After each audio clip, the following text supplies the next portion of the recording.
All right. Hello, everybody, and welcome to another episode of Fireside Chicago, where we host fireside chats with prominent leaders from Chicago's business community, live on Zoom with Q&A every Tuesday and Thursday, 11:30 a.m. Central Standard Time. I'm your host, Tim Shum. I'm also the founder and president of Lucas James Talent Partners.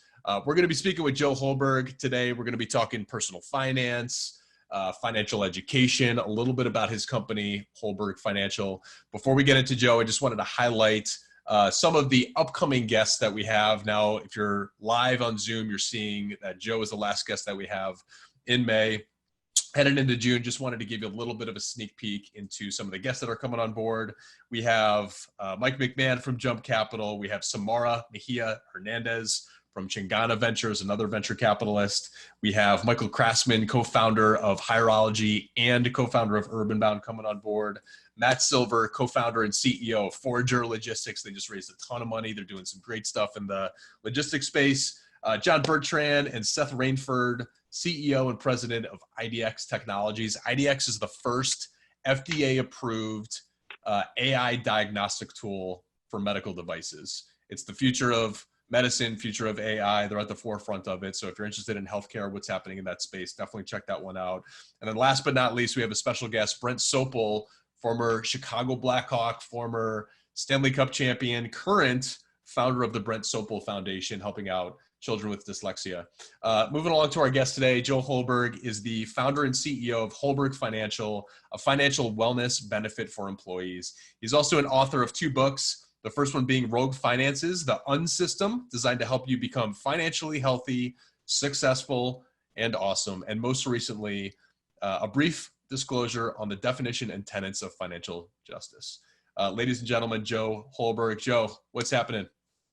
Not much, just working from home like most of America at this point. I feel really privileged and fortunate to be able to do so. And, especially with today's New York Times sort of release of 1 in 4 Americans not having a job. So personal finances is top of mind for everyone. So we'll dive into that. I appreciate you coming on board. So just for context for everybody, Joe and I go way back. I had a 10-year career in corporate America at a big recruiting company.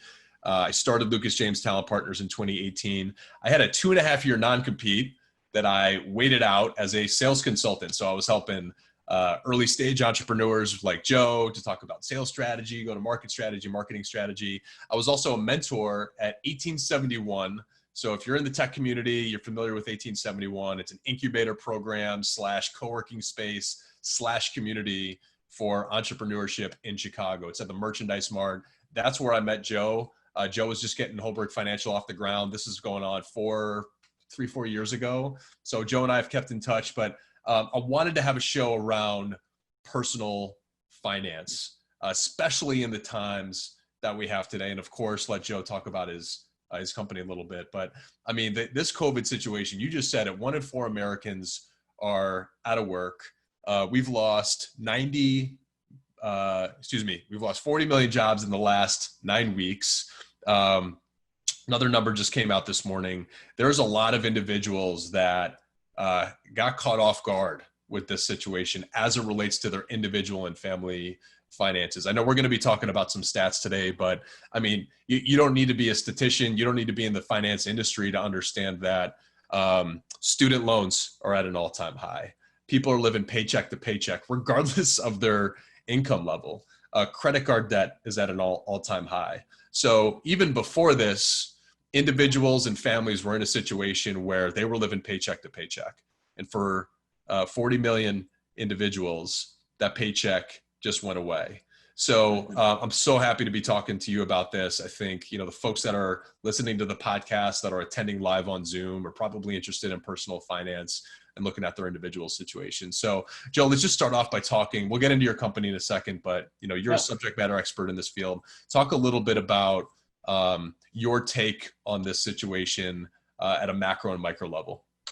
For sure. So, I mean, first and foremost, thanks for having me on the show and giving such a exciting background. It is cool to think about our relationship and where we've been and where we're at.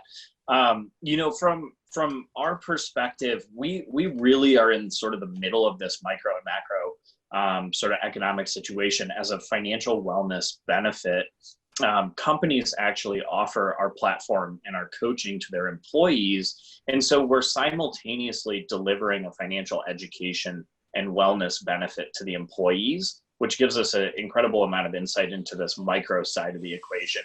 But then as a benefit, we are looking at the macro level, at the company level, and saying, how is your employee population situated amidst the larger context that we all live in? And unfortunately, what I think is most important to really sort of anchor the conversation in is financial stress was the number one concern of all American employees before coronavirus, before 40 million people lost their jobs. And it was top of mind and salient for people and for families and for communities before we had a global pandemic layered onto it. You mentioned it earlier, $1.5 trillion in student loan debt. There's $1 trillion in credit card debt outstanding. And so everyone's like, student loan crisis, and everyone's talking about it. But we have a credit card debt crisis, and credit cards are more expensive dollar for dollar than student loans. 76% of Americans, regardless of income, even people earning six figures, were living paycheck to paycheck. Barely anyone's on track for retirement. And the ironic thing is, I'm an optimist. And so it sounds like I'm a pessimist, right? Sort of like this, doom and gloom scenario. But in general, like we're trying to help people build their financial health at the individual level, which helps companies improve. And it's becoming more important and more challenging now that partners and spouses are losing jobs or being furloughed. We are not on the front lines of people literally risking their lives to deliver health and food. They are on the front lines, but we're on, maybe the second line as we help people navigate the uncertainty and the crazy, financial reality that we're finding ourselves in. And so like the importance for this is even higher now than it was before. Yeah, I think I can speak for myself. I know a lot of the individuals that I talk to, clients, candidates that are out there, folks looking for work, friends, family, depending on how you were impacted by this, you're kind of living in a little bit of a bubble. Knowledge workers are at home. Frontline workers are going to the manufacturing facility, the healthcare facility, back home. And it's hard to get a grasp on the magnitude of this situation and how this is going to affect folks. The stock market is going up. It goes up on days that announcements come out that millions of people lost their job, and this has been the story for weeks over weeks over weeks over weeks.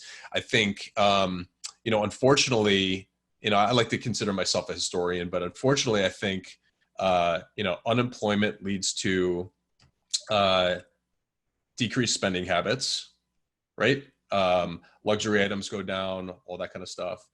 Unemployment leads to, unfortunately, individual defaults on credit cards, individual bankruptcies, mortgage delinquencies that lead to foreclosures. And it's almost this like macro, downward cycle that happens during recessionary times that starts with individuals losing their jobs. So whether it was the banking crisis in 0809, whether it was COVID, doesn't really matter. If individuals lose their jobs, the confidence that individuals have, decreases pretty significantly. So you're basically saying, and maybe share some more stats with us, that even before all this, financial stress was top of mind for everybody. So maybe share some stats and kind of dive into where does that come from? Is that just people that don't understand how credit card debt happens or what interest is? Like maybe kind of explain the problem a little bit more. Yeah, for sure. Well, at the earliest stage, from a sort of an individual life cycle perspective, or just a general chronology, I mean, one of the underlying elements that we have to sort of recognize is we don't teach financial knowledge and education at any level in the United States. We don't really, maybe you learn how to write a check in third grade, which is a little antiquated. Maybe you balance a very simple ledger in sixth grade as a part of the math curriculum. But at the end of the day, you know, 70% of Americans, 60 to 70% of Americans will only really achieve a high school degree. And at the high school level, there's no basic personal finance whatsoever. Maybe you take an optional business class and, you know, 2 to 3 or maybe 5% of the population has taken some type of business class in high school. But even as you get into college and studying things like accounting or business, there's not really ever a pathway for people to learn basic personal financial concepts, which leaves them vulnerable to mistakes as they move deeper and deeper into adulthood. And just think about this, right? The average college student is graduating with about $37,000 in credit, in student loan debt. And on top of that, something people don't often know is the average college student is walking out of college and into the workforce with $4,000 in credit card debt. And so you start off life behind, and you are expected to not only be on track, but most people's aspirations are to be quote unquote ahead of the game. And it's increasingly difficult with all of these sort of just macroeconomic situations that we're finding ourselves in, right? Decreased entry-level jobs lead to decreased overall pay throughout your career. And that's something that disproportionately affects graduates that are entering the workforce during recessionary times. And then you load into it, you know, changing societal factors, like people getting married later, buying homes later, having more debt on the front side of their life. And I saw a statistic recently, the average baby boomer, so we're talking like 45 to, you know, 60 years old, they have $40,000 on average in retirement accounts, which is woefully underprepared, such that this may be the first generation that doesn't have enough resources, including things like Social Security, to actually retire, which has a whole bunch of rebound effects, including staying in jobs longer, which disallow younger generations from being promoted and paid more. And these types of downward sort of pressures can really impact people at the individual level significantly over 5, 10, 15 years. And you layer in a global pandemic and all of these sort of underlying symptoms of lack of financial health become exacerbated. And so people are walking in every single day to work with 85% of Americans are financially stressed. Like, you can make $150,000 and still be financially stressed and living paycheck to paycheck. And so it's not just individuals experiencing lower pay or hourly work. It's truly something that is spread across the entire population. You're so spot on. If I think back, and listeners, attendees, like, think back as well, I can't really think of any teacher, class, mentorship program around this stuff. My first job, there wasn't any discussion around any sort of these things. But we're talking livelihood, we're talking retirement, we're talking ultimately day-to-day stress that leads into a lot of different things in other areas of our lives. For me, I got really interested in this topic in 08 and 09. You know, I was 24 years old in 2008. I was a salesperson, I wasn't really making any more than my base salary at the time. I did not get laid off, thankfully, but friends got laid off, family members got laid off. There was just a lot of negativity around me. And I remember thinking, I got to get myself out of this. You know, it was like a fight or flight moment for me. And that's when I started reading. I started watching YouTube videos. I started learning, like, everything that you're describing and what's causing a lot of people stress really just comes down to math and basic concepts that could get individuals out of this situation. I think back in terms of times of stress that I've had back in school. This might have been a paper that I needed to write that I procrastinated on, or I was doing very poor or poor to my standards in a particular class. And I remember just this cognitive dissonance of just like, I'm just not going to worry about that right now, because if I don't focus on it, then there's no stress around it. If I don't focus on it or my mind doesn't go there, then there's no problem, right?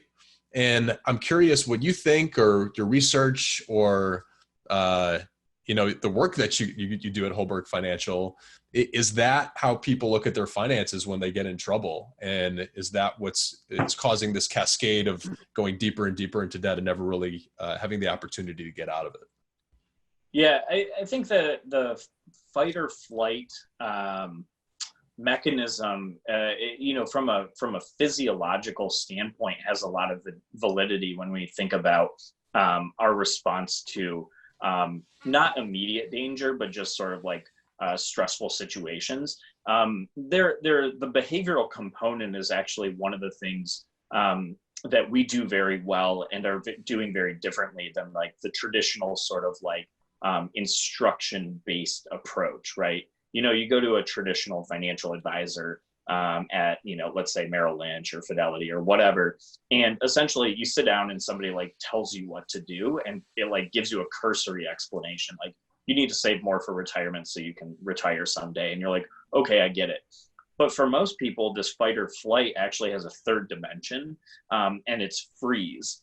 And freezing is a very common physiological response to danger, insofar as the other two are active, whereas freezing is a very passive response. And people oftentimes, from what we've observed, is a lot of people are frozen, and they're frozen by having too much information on the internet.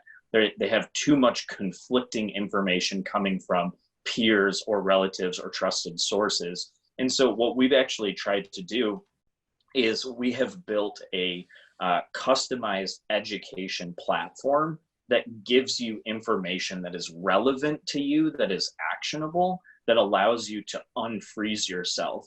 And when you pair the education with clear action and goals, then somebody's actually able to go do something to improve their financial situation and their financial health. And so this behavior change model that we've built actually leads people to feeling empowered to do something. And as a result, what we have found is people are 64% less stressed.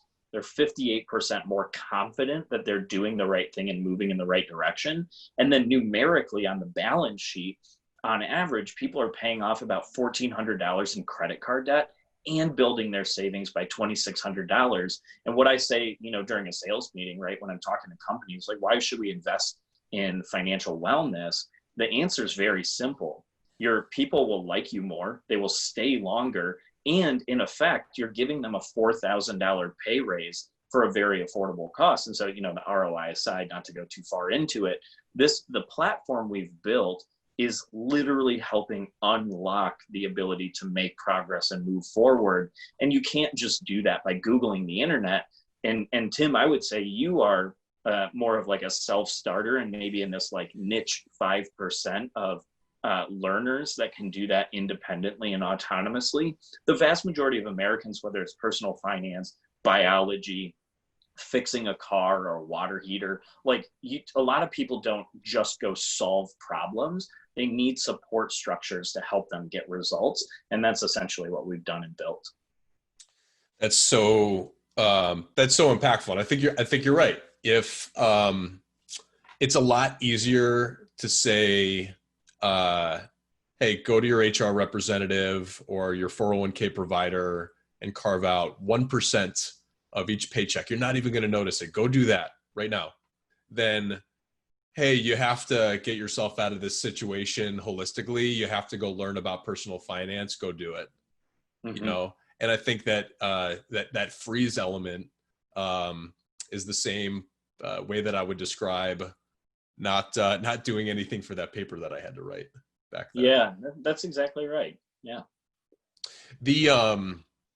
There's so many things that we can get into about this. I don't think we have enough time to go into, hey, how credit cards work, or how to get yourself out of debt, or what to pay off first, and things like that. For folks that are listening, that let's just say they do fit, they're millennial, they came out of college with some student loan debt, they have some credit card debt, their personal balance sheet is in the negative, unfortunately, right now. What are like 2 or 3 little tips or tidbits that where you would tell them to start so they can have some takeaways coming out of this? Yeah, for sure. And it's definitely applicable to, younger individuals, but more generally, I think, regardless of age or circumstance, one thing that I've been sort of like annoyingly preaching, that I feel very strongly about is, in a time of uncertainty, the value of cash goes up, right? It doesn't mean you're going to get a higher interest rate in your savings account or whatever, but cash represents choice. And when you have cash, you have more choice.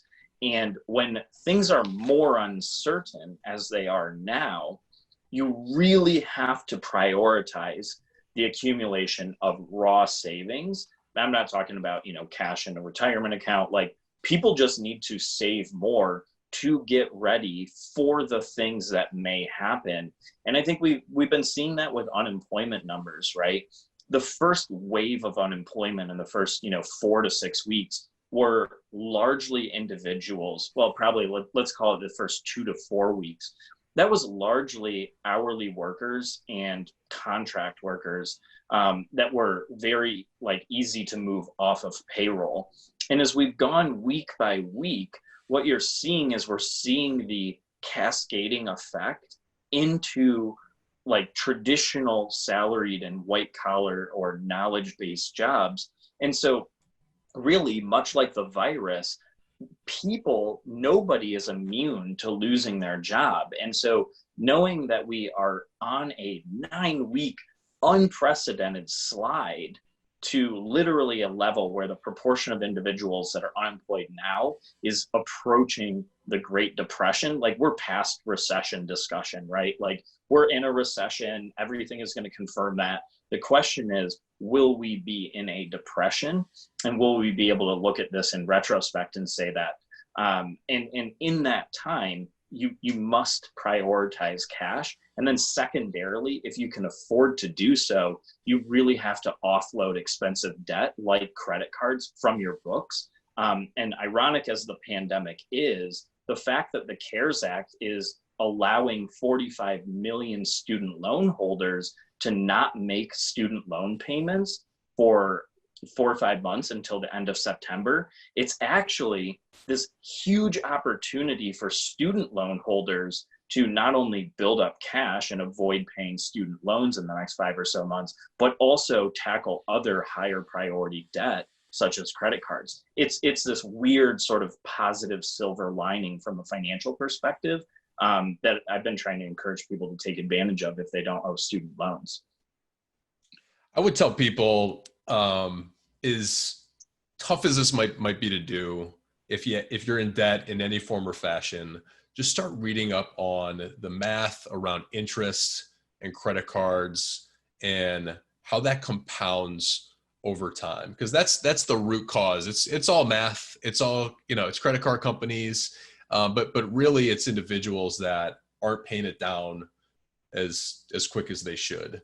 Now there's the conventional wisdom is if you have three credit cards of, one's 10% interest, one's 17% interest, and one's 25% interest, you pay the 25% one off first. You have Dave Ramsey. If you haven't heard of Dave Ramsey, he's a thought leader in personal finance. Google Dave Ramsey, look at his videos. His podcast is great.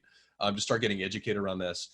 He thinks the opposite, or maybe not the opposite, but if you have 3 credit cards, one is got $500 on it, one's got $2,500 on it, one's got $7,500 on it, you pay the $500 one off first. Because once you get that off, there's that feeling of accomplishment that I've just kind of moved on. It's regardless, the paying off of the interest-bearing debt that you have is the first place to start. And I think you bring up an awesome point that if you have student loan debt and you don't have to pay that back, that's huge. That's $200 a month that you don't have to pay back right now. $500 a month, $1,200 a month. Don't go spend that on, something stupid. Take a look at your personal finance situation. Because to your point, this might be a while. It might not be a V-shaped recovery. We don't know that yet. It's going to be impacting people for sure. Yeah. Yeah. And, to your point, I mean, the details of, paying off debt is ultimately very important. And, you've got a lot of competing methodologies out there, high interest or low balance, and at the end of the day, like part of unlocking this success mechanism to helping people accomplish it is finding the elements that motivate them the most, right? Some people are motivated to avoid the most interest that they pay, therefore pay off the highest interest credit card, for example. And some people are very motivated to get rid of a credit card debt, and so therefore pay off the smallest one. And one of the issues in the personal finance space is, like, if we're looking at the history of personal finance, this is a very old field, right? Interest as a calculation or a mathematical principle hasn't changed in, like, eternity. Essentially, it's always existed, but from a practical implementation perspective, for 500 years, right? Insurance started in Europe, and then as the United States was built, there's all kinds of annuity tools that have been around for 300-400 years. So it's a very old field. And the reason I bring this up is because, like, there's so much information out there that is, like, correct. And I think one of the things that, going back to this freezing concept, is, a lot of people just want to know what to do next and why they're doing it. And so I think there's, like, a difference in the approach that a lot of tech companies, including ours, are taking, where we're saying, all right, the information is there. What people actually want is the strategy and the guidance. And then from that perspective, then you're helping somebody, set and track goals and ultimately reach them. And so, I think that there's a significant opportunity to help people understand how to avoid, sort of this catastrophic debt trap that they get in while making progress, for sure.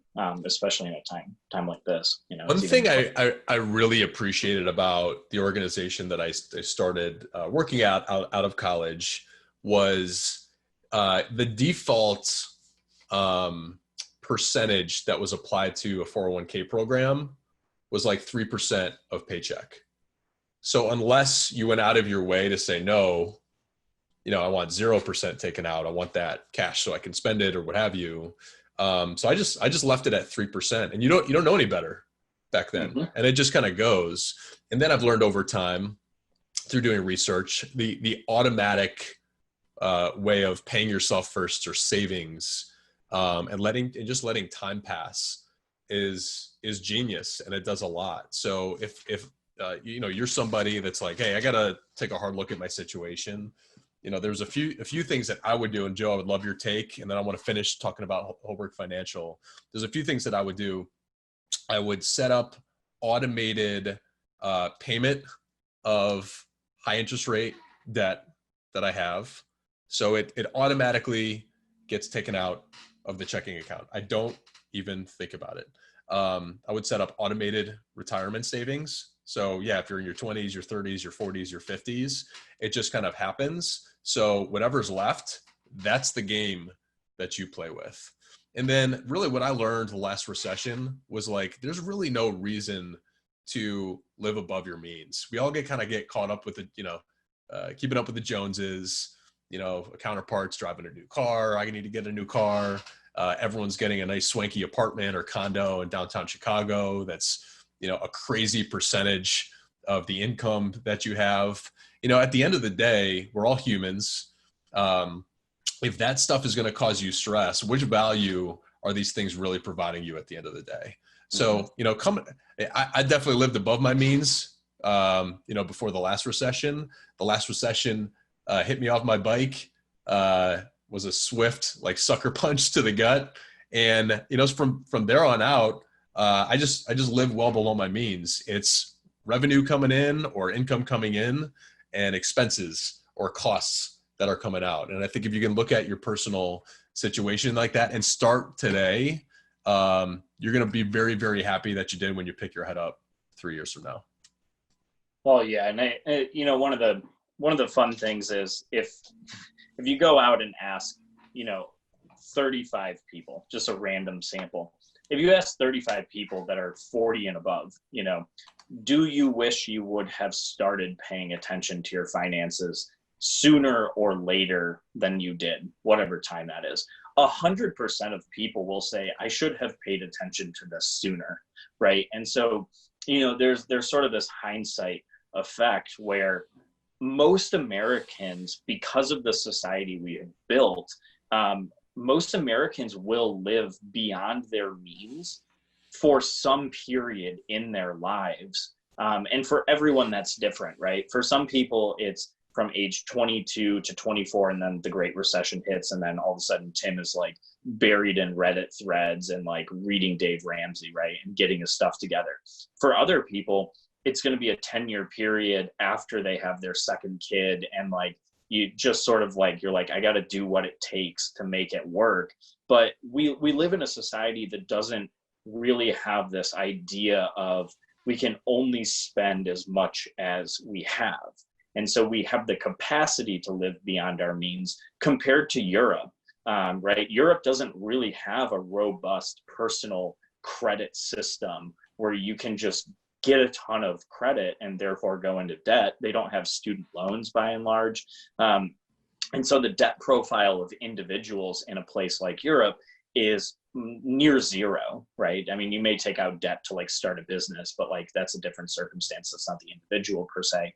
But in the United States, we've extended credit to individuals without equipping them with the knowledge. And so for by and large, like I've lived beyond my means, you have too. Like I'm Dave Ramsey, part of his story is like, I bought 50 houses and then overextended myself and sort of my empire collapsed and I rebuilt it, right?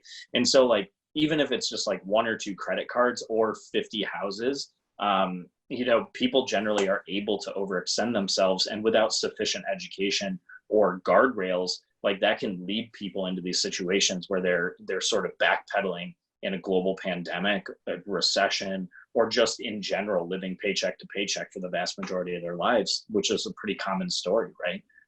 Not to rehash it, but like 76% of people habitually live in a paycheck to paycheck cycle in the United States. I mean, you do the math on it and you're like, okay, well, we have 260 million American working individuals. 75% of that, right, is freaking 190 million people. Like that is most people just waiting for that next paycheck to sort of hit their bank account, whether you're a software engineer, a business development rep, marketing and advertising, a teacher, the list goes on and on. It's pretty pervasive when you start to look at the broad implications across the country. This is such an important topic, for right now. I think, this is probably less urgent outside of a pandemic or a depressionary, recessionary time. Let's switch gears a little bit, because I think your platform is onto something. You're looking at this problem. You're saying, how do I provide the best solution to this problem? Let's talk about some of the platform itself, and then what you're doing for some of your companies that you work with. Yeah, absolutely. So, we have 2 components to our solution. The first one is the technology platform that we call it our financial wellness platform. And that interweaves the educational element, right? This customized educational content, much like Netflix, right? You get on Netflix, Tim sees action movies, I see, dramas, right? Everyone sees something that's relevant to them. Very quickly, we realized that we didn't need everyone to consume all the content, right? We needed people to get the content that was most important to help them solve their highest priorities given their situation. So the education is really part of the backbone that allows us to get results for individuals and the companies on this platform. We have a budgeting tool, we have account tracking so that people can see and track their progress. The goal setting platform is actually a really cool idea that we built early on. And a lot of times people aren't really motivated to like have more in their savings account per se. They're motivated to accomplish a goal using the savings. And so there's a more motivating purpose behind your accounts, whether it's to be out of debt or to travel more or set up a 529 for your kid. And so what we do with the accounts and the goals is we actually link them together and say, this account is helping you reach this goal, and then helping people set those goals and track them while accessing the educational components. You can imagine sort of like this overlap between goals, accounts, and education. And that's how our platform functions. The second part of our platform is digital solutions are great, but we think they're not wholly sufficient.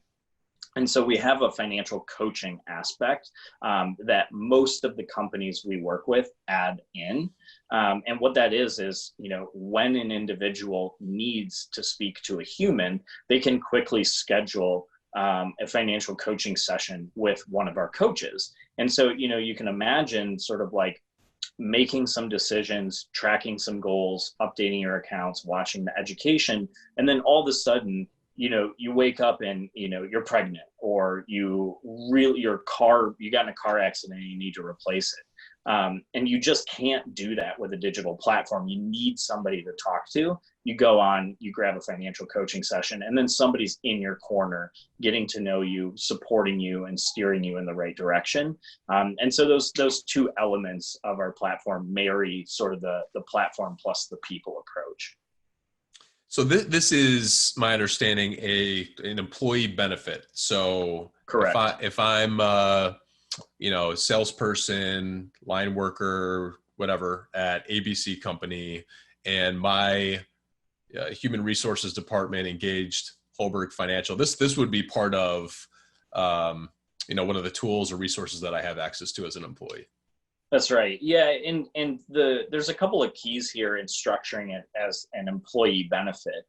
Number one, we're a huge complement to existing benefits, right? So like 401k, healthcare, all the things that companies are giving to their employees, those can actually be very difficult to utilize well. And many of those are financial, especially the 401k, right? Or an HSA account. And so we sit alongside and complement the existing benefits that are offered to employees, while also having sort of this holistic approach that allows us to help people outside of just benefits, right? So how do you save for and buy your first home? Alluding back to the credit cards, what credit card should you pay off first? 401k providers, they don't want to touch that domain with a 10-foot pole. They actually are trained to explicitly not talk about anything financial other than the 401k. And that's fair. That's their domain expertise, and they're not trying to do holistic guidance. But really, that being said, as a benefit from the employee perspective, the other key to unlocking engagement is actually the fact that the company pays for the benefit. And as a result, two things happen for employees. Number one, it is free for the employee. There's no sale. Like, we don't ever take money from employees. And two, because of that, it's aligned and confidential and unbiased, which is incredibly challenging to find in the sort of private market, right? You go to a Northwestern Mutual individual and like they're going to sell you on the hope and the dream of giving you a financial plan. And all they're doing is waiting for that key moment to slip you an insurance contract to sell you a product. And like, don't get me wrong, insurance is important. There's a place for it. But when the end goal is to sell you something, it is a misalignment between the service and the consumer. And so we've been able to remove that by having the companies pay for this as a benefit, which is really important. I love that. The employee wins. You're helping them out with the number one stressor that they have in their lives that affects their loved ones, their family, their future. And then if I'm an owner of a company or in leadership and I have 100, 200, 500 thousands of employees, and I know that this is a major stressor for potentially 75% of my employees, yeah. And you can help them with that. I think it's a win-win for everybody. Joe, thanks so much for coming on board, man. Yeah. It's always a pleasure catching up. It's so much fun to you just check in on what you're doing, periodically from meeting you 3 or 4 years ago. And I'm so looking forward to what you're going to be able to do in the future. If someone wants to reach out to you personally or learn more about Holberg Financial, where can they find you or where can they find your company? Yeah, my email is super straightforward. It's just joe@holbergfinancial.com. Email me anytime. And then the website, very simple, is again, holbergfinancial.com. And I always joke around, but I'm also serious. The reason it's Holberg Financial is I'm not the most creative person. I didn't want to spend a ton of time on naming the company. So I was like, Holberg Financial, let's move on to the next problem. And turns out it's been working. Start tackling it. Very good. Yeah. Perfect. Joe, thanks so much for carving out some time. We'll talk to you soon. Absolutely. Thank you so much. And thank you everyone for joining.